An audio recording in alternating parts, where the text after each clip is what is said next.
You know, we're celebrating 20 years of broadcasting for Turning Point, Wow. and Yeah, you've certainly been a part of that journey. You were there for us with the Kenya Blitz, you were there for the Cry of Africa absolutely. recording, and Wow. when we came to Kenya in 2010 for the Turning Point Right. special.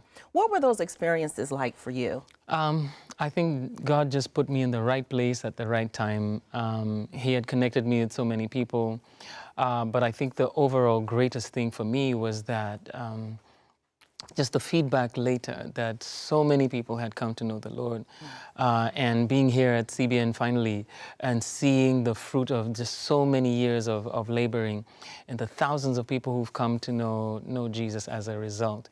I think it's worth it. Yeah. It's been worth it for me. It's certainly been worth it. Well, it's been a blessing for us to have you along Amen. the journey with Amen. us. Now, you have a book out, The Curve, Stories of Change and Transformation. Right. Why a book on change? The one thing that's inevitable is change. And the curve is a turn that you take in life.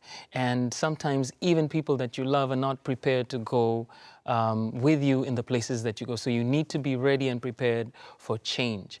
And so these many stories talk about transitions and change and transformation, bringing us to the place where God can really prepare you to bring transformation or prepare you for the next place or the next season that you're in. My God is good, He's very, very good. He's given me the power for everything I need. They call you the architect of contemporary gospel in East Africa. Yeah, they call me the godfather. And the I'm godfather. not sure about that. Being the architect and the godfather, you had to go through some serious change and Absolutely. face many challenges, Yeah. especially at a time when the church was still a bit conservative. Yes. To the point that you and your group were actually banned from some churches when Right. you started doing this new. Absolutely. Not just the church. We were banned off of national radio and TV.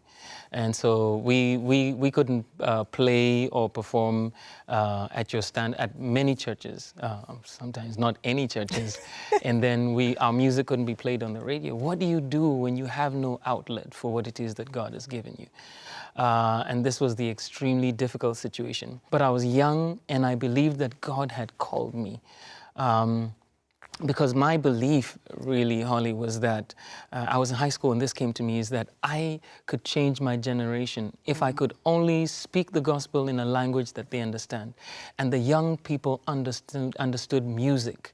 And so I put gospel tunes to gospel tunes and lyrics to contemporary beats.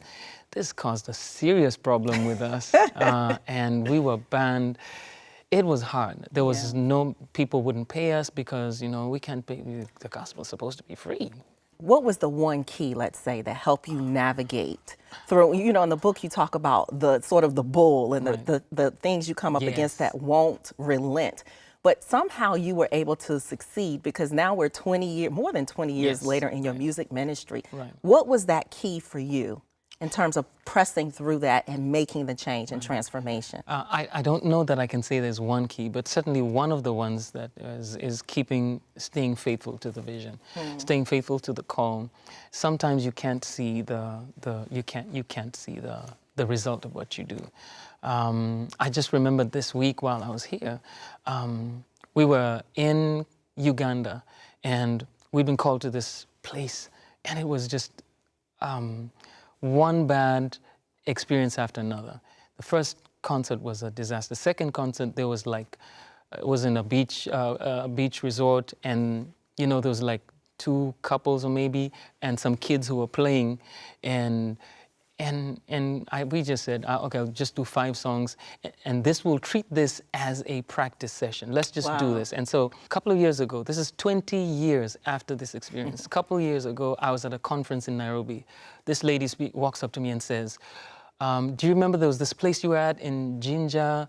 And I said, oh, and I started scrambling because I couldn't remember the event. And she said, do you remember we were at this place and this place, you were at this place, and there were some kids. I said, oh, I remember. That was a disaster. She says, I was one of those kids.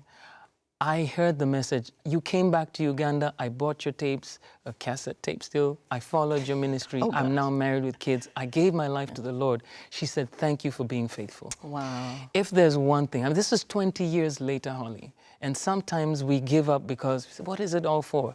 But I found that if you are faithful, if you're faithful with what God has given you, really, because I never went to music school. I play 4 instruments and I sing. I recorded, produced, done all sorts of things.